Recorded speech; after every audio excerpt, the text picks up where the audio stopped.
Oh, we've packed the JBL speaker, eh, bud, and just let her rip. I'm here testing out the new Santa Cruz Bullit and comparing it to the Vala.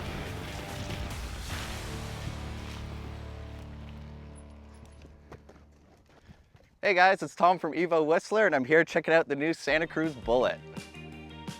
The Bullit is a hard-hitting enduro e-bike.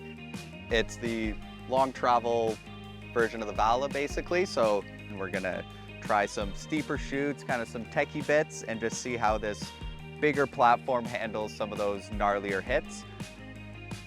Feature-wise with the Bullit, it's got a 170mm fork and a 170mm travel in the rear. Like the Vala, it's got the 4-bar horse link.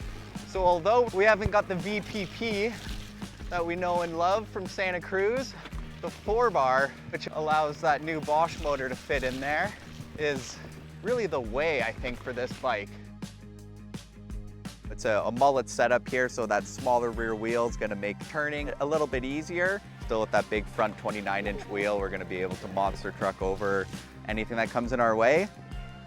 With this horse link, you do have a geo chip here with a high and low setting, as well as a progression chip for the shock. So you have some adjustability there, so you can lower or raise the bottom bracket, head tube angle. You've got little tweaks like that, so you can dial in the performance just the way you like it. The Bullit features a 600 watt-hour battery. You can also add a 250 watt battery extender, which just goes right above the bottle cage here and plugs in. So that'll give you that 850 watt combined power if you want to go for a huge mission. But the 600 watt-hour battery will be more than enough for 90% of the people out there on the trails. You'll be able to do basically a full day on it. So the Bullit comes in size extra small to size 2XL. Each of those sizes has a size-specific chainstay, which makes the riding characteristics across all the sizes the same. All the builds come in a carbon C or a carbon CC frame and under 50 pounds. Strong. Eco mode, that's like your first day at the office on Monday. You come in, you gotta work. And then you bump it up into tour mode and it's Friday, you're still at the office. You're sitting at the desk, you might not be doing much, but you're there. And then EMTB is just Saturday. You're just having fun. And then turbo mode, that's holiday. You're checked out, you're not even in the country anymore. The red one, it means you're about to hit warp speed. Typically, I was using EMTB mode. Just set it and forget it and go ride. The Bosch Motor is really good at just controlling the power delivery. So if you're pedaling lightly, it'll just deliver a light boost of power, and if you're hard on the pedals, it'll just give you all the power. So it's really adaptable. So I will say, having ridden the Vala, trails like this bike is maybe a smidge long for. The Vala is definitely a little bit more nimble, more maneuverable on the climbs, just having that shorter suspension. Whereas this one, it is a little bit longer, so you might not be as nimble and quick turning, but the benefits to that is by the time you're at the top, you just have a downhill bike to descend on. It's basically got a built-in chairlift. The Vala is gonna be more kind of trail ride, whereas this bike is just to get you to the top. And you've got all the suspension for the way down. So yeah, we're gonna take her for a rip down, eh, bud?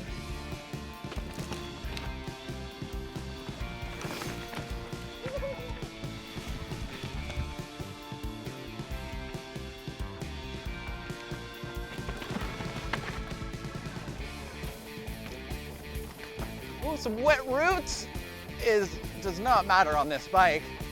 This thing is so incredibly planted. You feel like a superhero. This is where I find the 170, it's just perfect. It's so capable in these sorts of sections. Like, look at this. This is a rocky chunk of trail, but it's nothing. As someone who rides mostly the bike park, a bike like this is perfect for kind of getting the climb out of the way and then getting yourself to the top with a bike that's incredibly capable on the descent. It feels like a downhill bike with a motor. If you want to ride the bike park, but you don't want to ride in the bike park, get yourself one of these, and then everything is the bike park. I think if you're in the market for a big hitting e-bike, this might be the one. It's just an absolute dream to ride. You can just focus on the trail and let the bike do all the work, which is, in my books, that's a good bike. You shouldn't have to think about what's underneath you.